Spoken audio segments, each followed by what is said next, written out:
So we're back. Talib Jasir, producer of the Turnaround Podcast. Yes, sir. Stewart, Squirt, Holley, half Edenton, half Durham, Mike. All right. So we're back in the studio. A few months later. 4 or 5 months later. Yeah.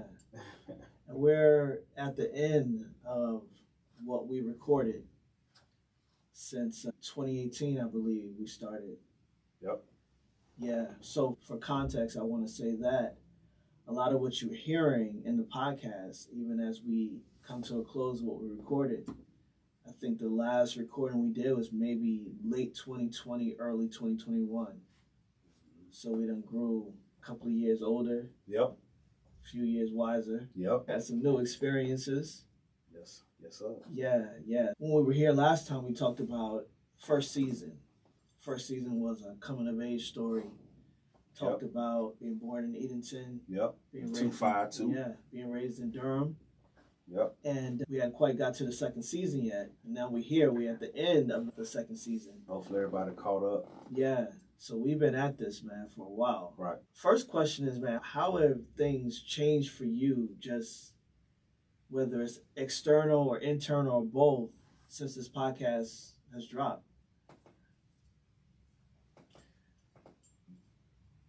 Definitely, I'd say the support, the comments, the likes, the shares, and people letting me know face to face. Thank you. Yeah. For sharing your story.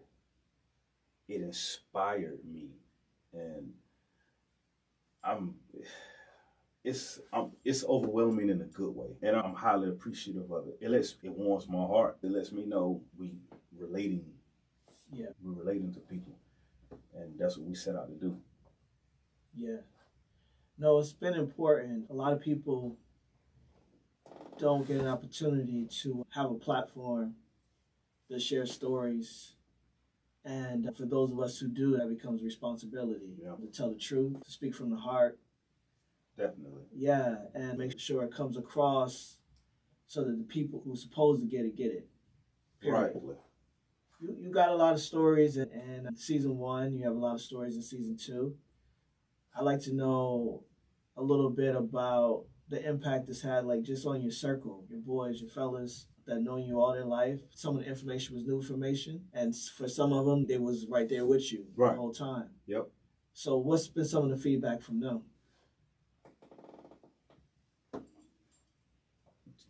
You know what?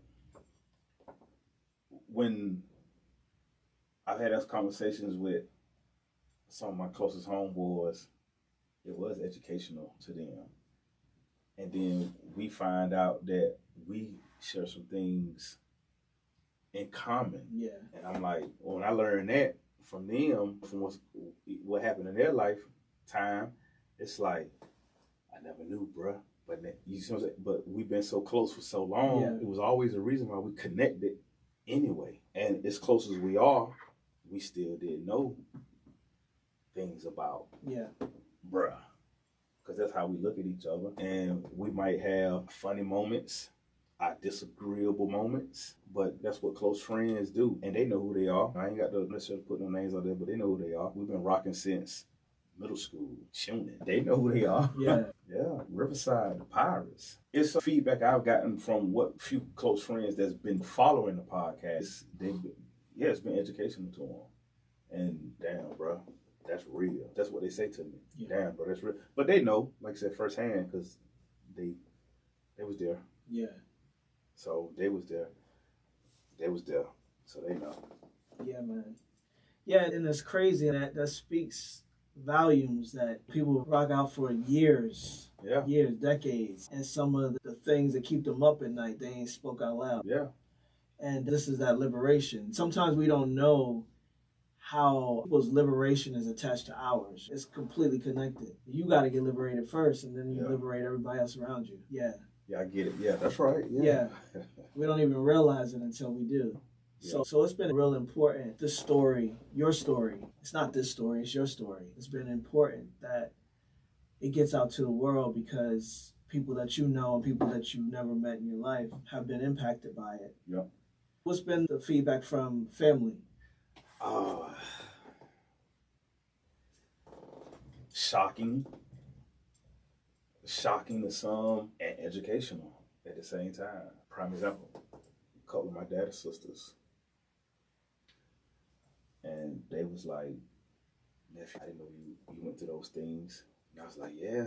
And then that conversation lead to, because I know it's things that my aunts done went through in their lifetime that I'm unaware of. Yeah. And that's a moment where we're bonded and we're on the phone and we're like, that's why we need to have more family gatherings and learn more about each other and get together and have a good time. Yeah, yeah. You feel me? We got the food on the grill and everything else we need and what we want.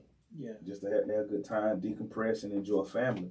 So yeah, it's been certain and particular family members, it's been educational for them and a shock. Yeah. Also, and then for maybe a select few, maybe a trip down memory lane because it's real. Yeah, yeah.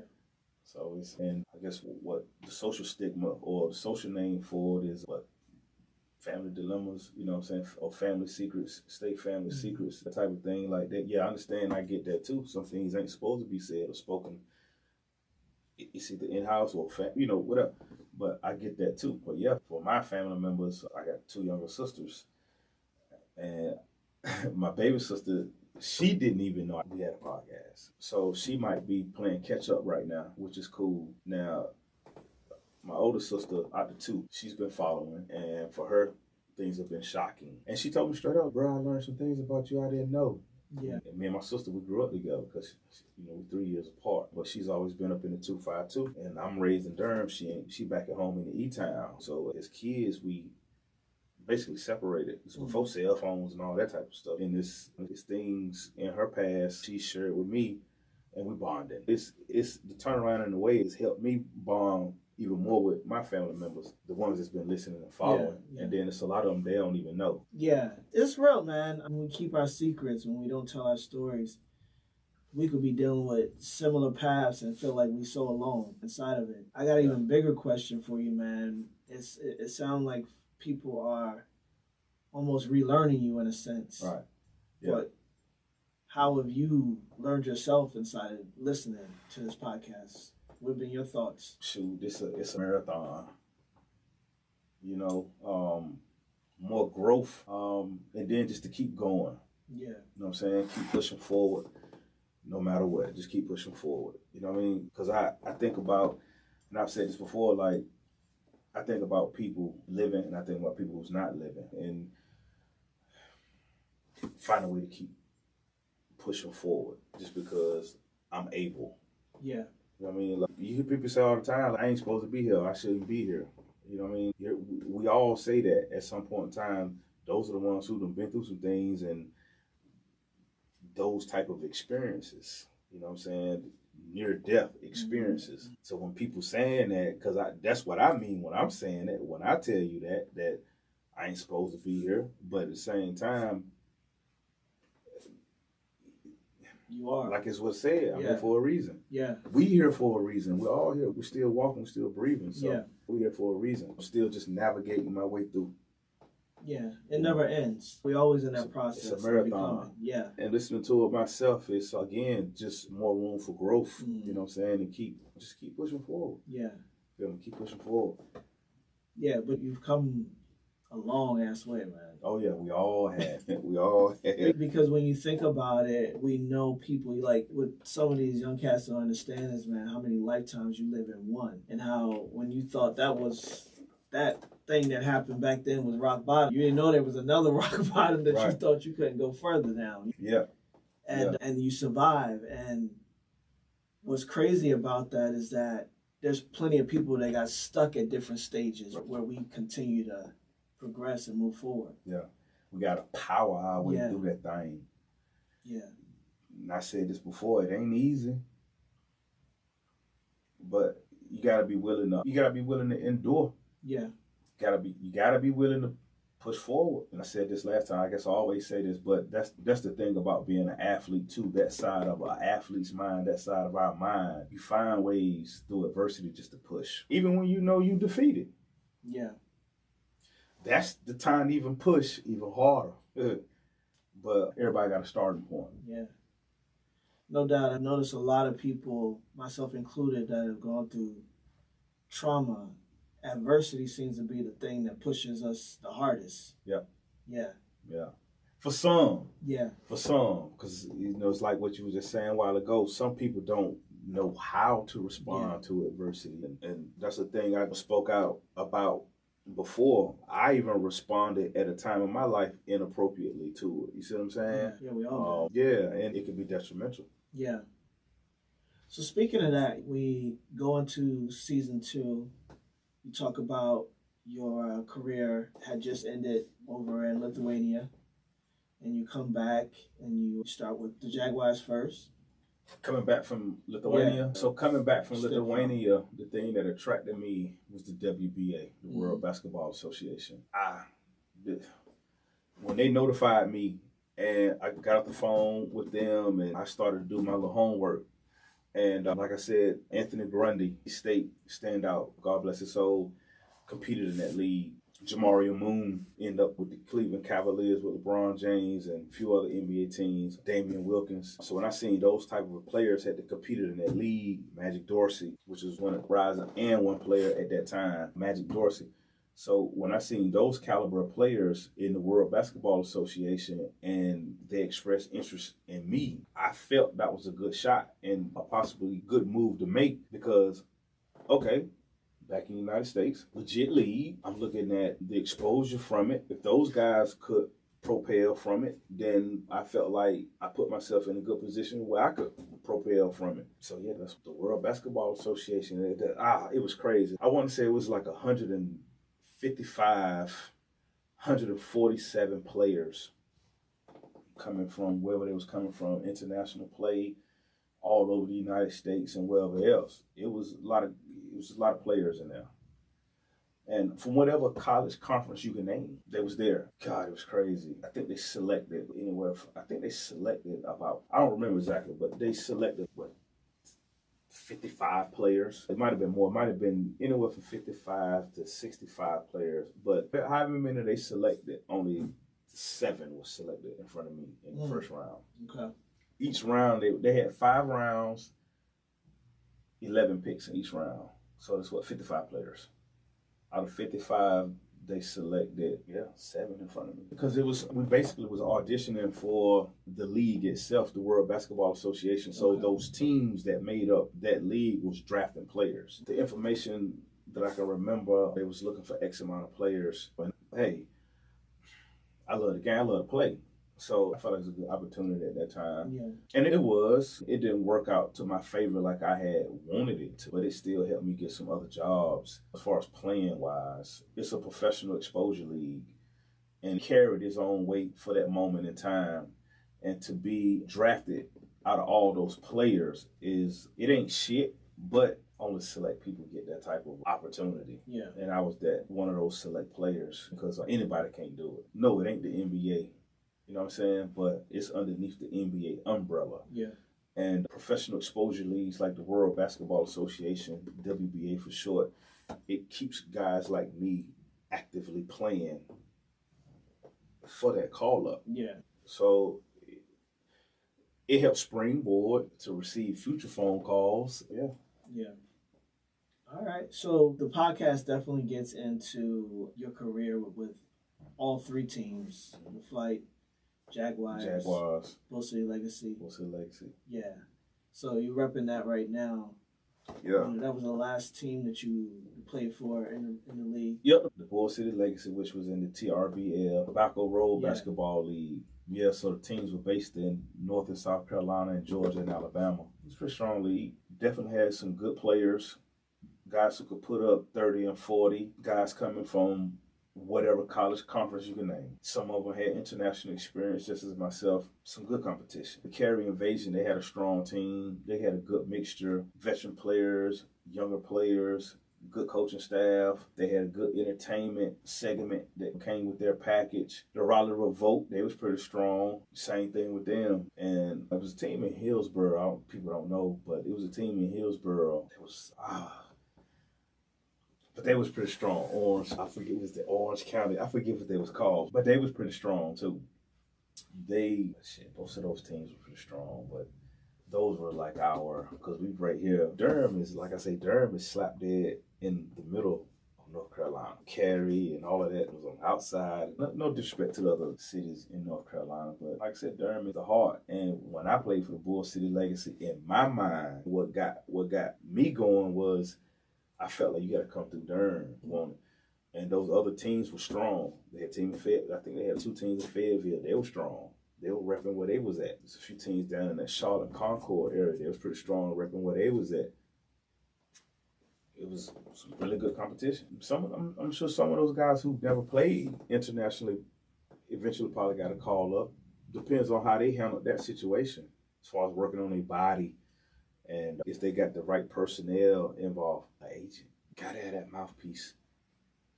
Somebody got to be able to talk those legal intangibles if you don't know how to talk those legal intangibles. You know what I'm saying? Because at the end of the day, it's a business. It ain't rec league. It's not rec league. It's not rec league. All right. Something that I know because I'm producing the story that we didn't talk about, and I want you to take a minute on that, is I know we've had the conversation as you continued in your career. You got older and you continue to pursue the NBA. You heard people say to you, why don't you just do this and just why don't you stop doing that because whatever reason. Yeah. What was it for you that you finally, where we have to start, I guess, being satisfied with the journey, how we landed, how it turned out, how it all worked out? What was it for you? Was it the day that and maybe you never had it, but was there ever a day where you decided I had a good run? Ever? Was it just the opportunity to coach and still be in basketball the way that you are now? We'll get into that a little bit later. Yeah. But you had a dream. The dream was the NBA. What was it for you that you ever came to terms about the whole outcome of it all? So I had 2 NBA D-League invites. The first one was in 2008 with the Sioux Falls Skyforce, and I believe they was owned by the Timberwolves and the Miami Heat at that time, if I ain't mistaken. Then the second came in 2013 with the Springfield Armor, which is the Celtics D-League team at that time. I think they was co-owned with somebody else. When I didn't make that roster, I knew as far as NBA goes, that window's closed. That's done. That's a done deal. It's a wrap. It's over. So at that point, I just wanted to play on any level that I would take. I love the ABA just because of the history of the ABA. Started in 65, 66, and went to about 76 before it merged with the NBA. And they brought it back in 2000. It was still under the NBA umbrella, different ABA association as far as the commissioner goes and those type of things. Still a little brother league to the NBA. And again, if you ever visit the Basketball Hall of Fame, all the players, contributors, coaches to the sport, officials to the sport, colleges to the sport of basketball, its beginning, its origin, all of that, either from the ABA or the NBA. Playing in the ABA is, at least in my mind, it's just because of the history of the sport. That was an honor to that red, white, and blue, and that's definitely it's a stronger league because it's nationwide. A lot of people don't know that about the American basketball, so it's nationwide. I forget how many. It's probably done grown because I've been in the ABA. I've been out of the ABA for a while now, so I know it's done grown. It could be probably maybe 100 teams, but. Yeah, because that wasn't no other way. It was through the D-League.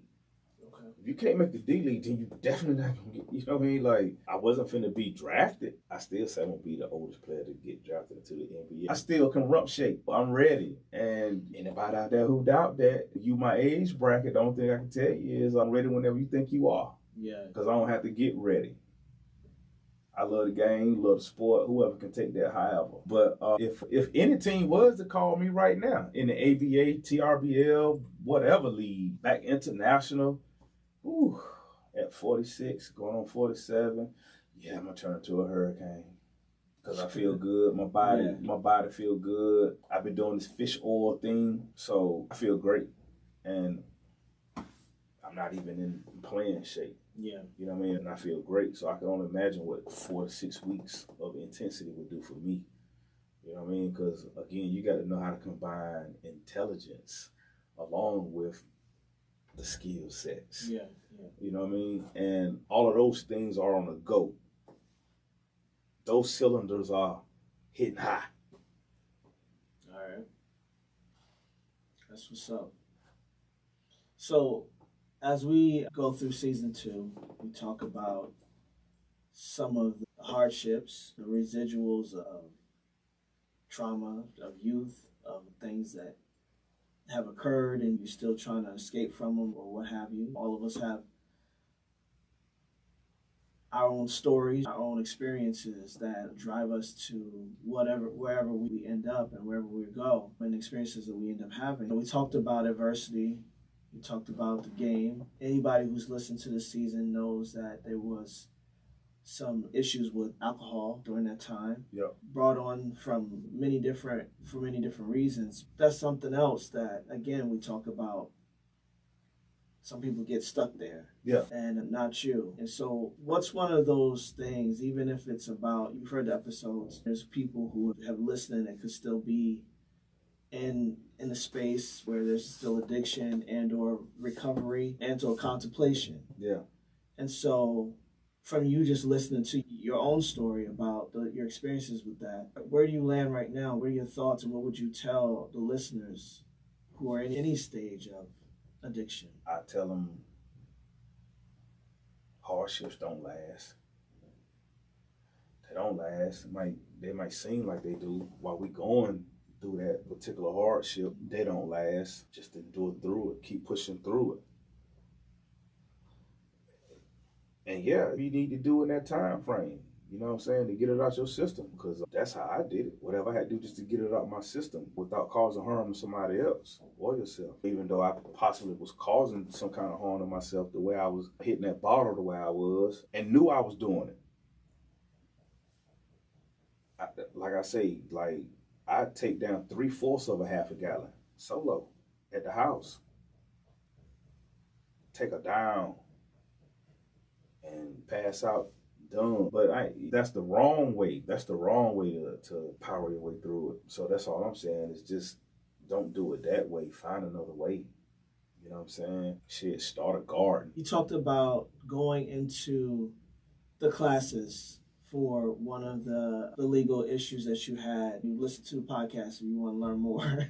Yeah. But you talked about this opportunity, man, to express and to talk about what's going on and not feeling like maybe there was an opportunity before that. Yeah, you had your family to talk to and friends, but it's something about a dedicated space for you to deal with yourself. Just talk about the importance of that when, again, you talked about your friends who and y'all living lives together and y'all don't even know the shit that y'all done came through. Yeah. Talk about how important it is to be able to let it out, to get it out. Yeah, it definitely alleviates. It alleviates the soul. It alleviates the mind. That's how I felt ever since we did the turnaround and the conversations. It's the feeling is unexplainable, really, in a great way. I don't know any words to tell you how marvelous I feel. That's just the truth of it. It alleviates. It alleviates the mind and alleviates the spirit. For me, it did. Yeah. Because you find out others not only relate, but they don't walk that road. And some people don't know how to express themselves publicly or express themselves, period. You know what I'm saying? Just opening up because we all guarded and nobody want to be disregarded. Nobody want to be undermined. Nobody want to be undermined. None of those things. We all have feelings. And yeah, other people have hurt my feelings. Not that game, not that sport. So that's why I say I love it. That's why I say I love that game because it's never done no harm to me. It's only taught me my good days and my bad days out there. But my body feel good, my spirit feel good, my mind feel good. I just wanna keep progressing. Yeah. Yeah. And that's only because I had that mental mindset not to allow myself to just completely just collapse and just come down. You know what I'm saying? That will. It's there. All you gotta do is just dig within yourself. Do whatever you gotta do to get it out your system. You know what I'm saying? And then just keep pushing forward because things will get better. Period. Yeah, man. We gotta just keep choosing life, choosing freedom. Damn sure. Yeah. Yeah. But see, I'm always thinking like, how can I grow 1,100 times stronger? Yeah. That's how my mind turns. You see what I'm saying? Even if I am emotionally down, even if I am hurting on the inside, it's not gonna take me now at this point, now at this stage of things, it's not gonna take me a long time to reverse it. Yeah. You see what I'm saying? But that's just a gradual progression that I went through. I had to learn how to emotionally disconnect and have a short memory. And even though some things are etched and burnt permanently, but still, I found ways to just unplug and disconnect because this life is a gift and it's beautiful. Yeah. You know what I mean?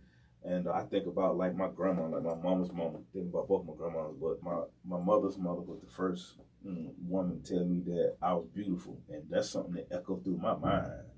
You know what I'm saying? And then my dad told me, son, you a special man.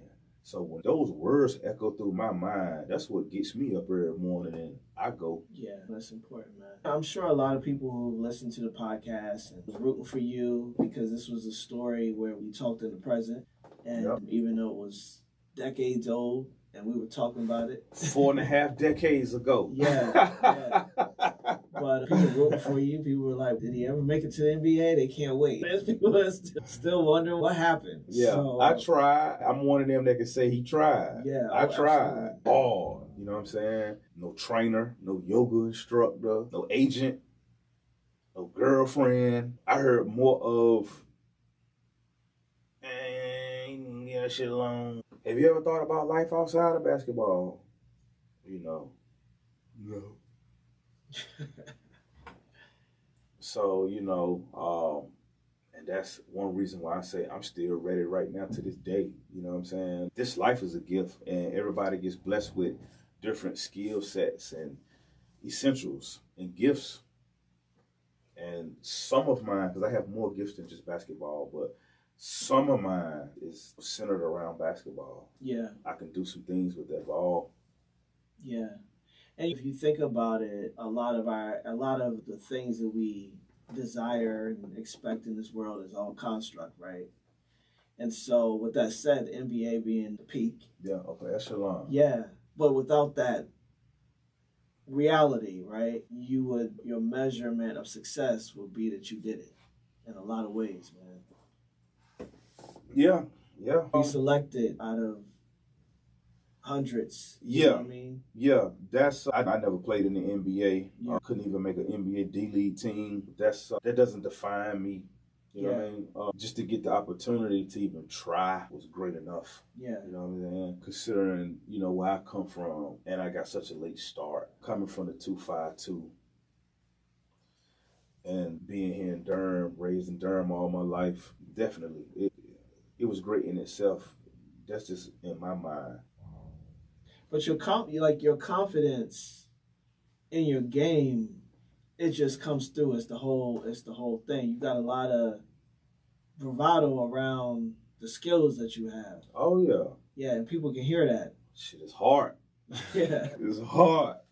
And some people will be like, what is he? Why is he so confident? Like, he never made it to the NBA. Why is he so confident? Why are you talking like that? You know what I mean? Yeah, because I can back that shit up. Exactly. So talk to those people, man. Yeah, the gifts are there. Yeah. The mind is there. The heart is there. And that's the most important thing. And I'm still able. Yeah. You see what I'm saying? I'm still able. I'm able-bodied. You know what I'm saying? At 46. And I know that's old, especially for any athlete. Right now they talk about LeBron and his age and stuff like that. I don't see no decline. Yeah. And I hate the way the NBA doing Carmelo. And like I said before, I don't have the resources they have. ISO Joe do hot yoga. I dream about doing hot yoga. I've been doing hot yoga for years. So I'm ready to go. You see what I'm saying? I feel, my body feels amazing, and I don't have that type of a treatment. I can only imagine how they feel getting that type of a treatment. I wish I could wake up every morning and see a chiropractor first thing in the morning, then do some yoga, eat some oatmeal, baked fish, and broccoli. You know what I'm saying? And the mind is there. The skills are there. Everything is still there. You see what I'm saying? At 46. So then I'm able, I get out and I still work because I love the sport and I love to play. So I train. You got to know how to train. You see what I'm saying? I know how to train, but the difference in working with a personal trainer or something like that, they can push you outside your comfort zone. And I do that as far as personal training. Also, push people outside their comfort zones, teach them what they don't know. Yeah. I'm gonna play for as long as I can. I can. I'm not gonna put a time limit on it. I'm gonna stay close to the game, coaching, officiating, because I love the game. That's my forte, and that's what I'm gonna do. Yeah. That's what I'm gonna do until the end of me. All right. So as we wrap this up, I have 2 more questions for you, and one is people want to know again. Like I said, what are you doing now? Where are you now? How are you still staying close to the game? Okay. Still officiating in the high school level. Got some college opportunities out there as far as officiating goes right now. Still in the high school circuit that's how I'm staying close to the game right now. And as far as myself is like, as far as playing right now, I'm just training and working with the younger youth. And again, getting a little closer to launching my basketball camps. Once I conclude everything, then I'll be ready to launch, getting things in its perspective, insurance, location, you know what I'm saying? And then we're gonna launch. All right. Staying close to the sport like that and just staying loose. I definitely believe in the balance. Yeah. So I definitely believe in the balance. There's a yin and a yang. I'm all of those things. Still put my head to books because I love information and you can take advantage of things when you have information. And then it's just an everyday action. All right. Yeah, and that's where I'm at currently. Still in the high school circuits primarily. I even do some Parks and Rec. Still the game. Parks and Rec as far as officiating. Yeah. Kids League. I enjoy that because it's basketball. And I treat their league, I bring a professionalism to their league. I treat those little kids with respect because they up next. Yeah. And I played in those rec leagues before I was old enough to compete at school level, starting middle school. So that's where you start at. So I give those little kids that same respect that I would high school kids when officiating or coaching. Yeah. You know what I mean? So yeah, that's how I stay close to it. Keep your eyes and ears peeled open for. I'm a self-title the thing. Stewart Holley basketball camps. Ain't really worked out all those details yet how I want to market it. But like I said, once I get everything concluded, then we'll launch the basketball camps. All right. The location is definitely gonna be in Edenton, North Carolina. It's gonna be in Edenton, and that's all I'm gonna speak on about that. It's gonna be in Edenton. And we're going to hit those surrounding areas around my hometown, Edenton, Williamston, Hereford, Elizabeth City, and Windsor, Windfall, Plymouth, those little areas right there. We're going to bring those resources right there to that area and get it popping. All right. Is that important to you? Because it's my home. Edenton is my home.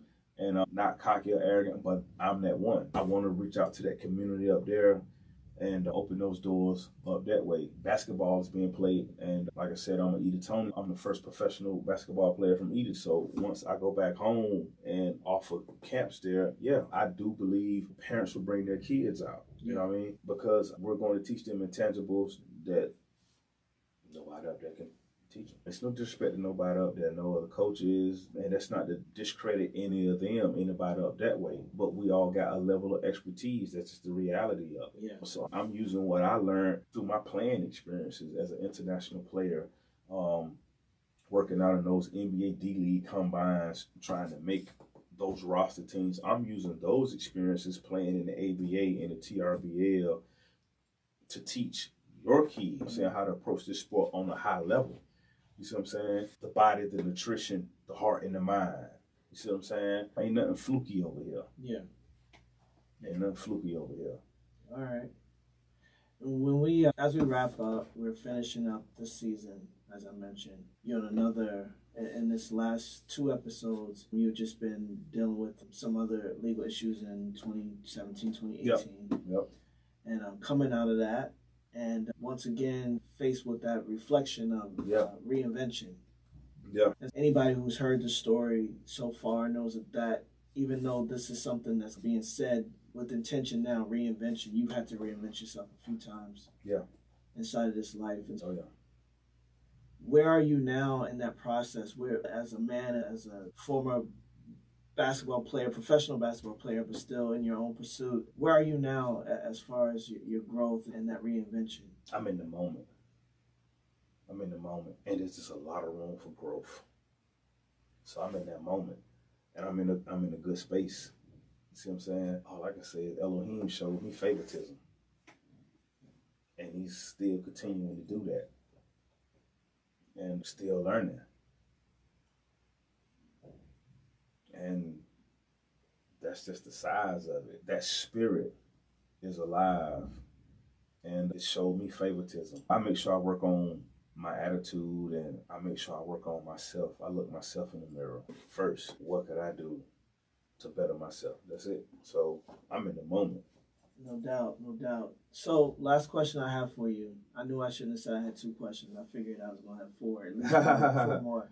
But really the last question is that as we wrap up this 20 plus hours of recordings that we did, except from 2018 to 2021, we have a new vision in mind with the podcast. Right. And so I want you to talk a little bit about that, where we're going in season 3, and what the people can look forward to hearing from the turnaround. We're going to get into some guests, some of my siblings, and then we're going to get into the mindsets of other international players that's right here from the area, but have competed abroad. D1 players, Carolina, State, and so on. And these are some great young men doing some great things in the community and society. When we collaborate, it's just going to be some epic shit. It's just going to be the size of it. And I can't wait to get started, because it's going to be fun in the process too. And then it's another growth process. And then we're just going to keep finding ways from there to progress. So yeah, just be looking forward to it, because I know I am. So yeah, that's how we're going to do that. And then we're going to keep going. Yeah. I know one of the things, and I'm really looking forward to that as well, because as we've been talking about, man, just sometimes we think we have an idea about people's lives and people's experiences because of where we see them. Yep. And we have no idea.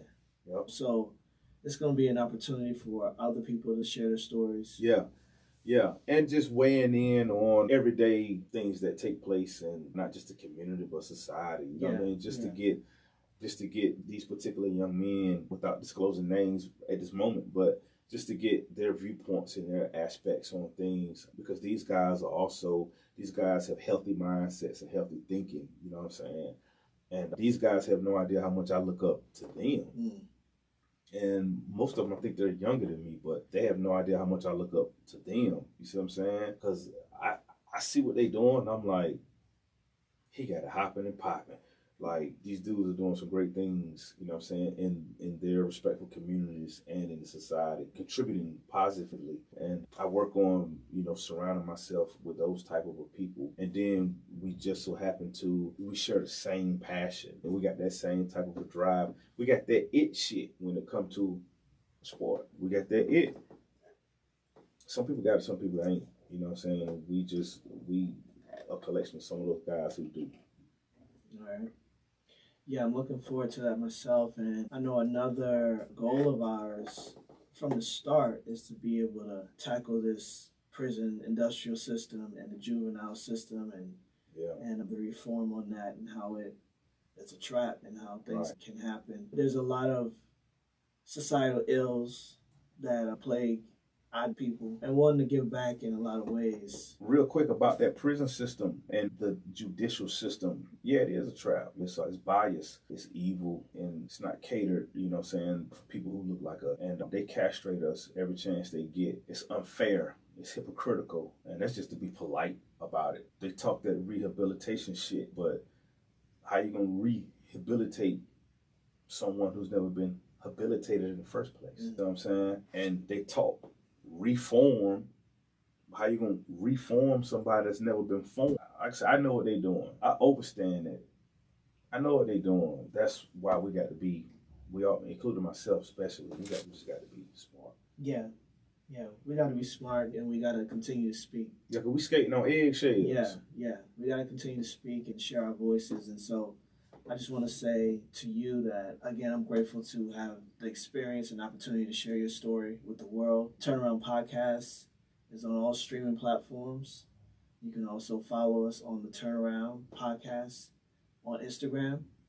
And can't wait to share more. Can't wait for y'all to hear more. So we got a lot more in store. Yo, I appreciate you, and I appreciate Mac, Tune Studios. You guys are, again, a collection of the best. And to collaborate with you guys is amazing. Putting this thing together, you guys are amazing in your right, in your own right. You guys are amazing. Yeah. And to everybody else out there, keep pushing forward. And great to be in the studio with you again, bro. You know, man, epic shit. Word up, man. All right, thanks. Thanks for listening. Thanks for watching. Till next time. All right, everybody, be cool.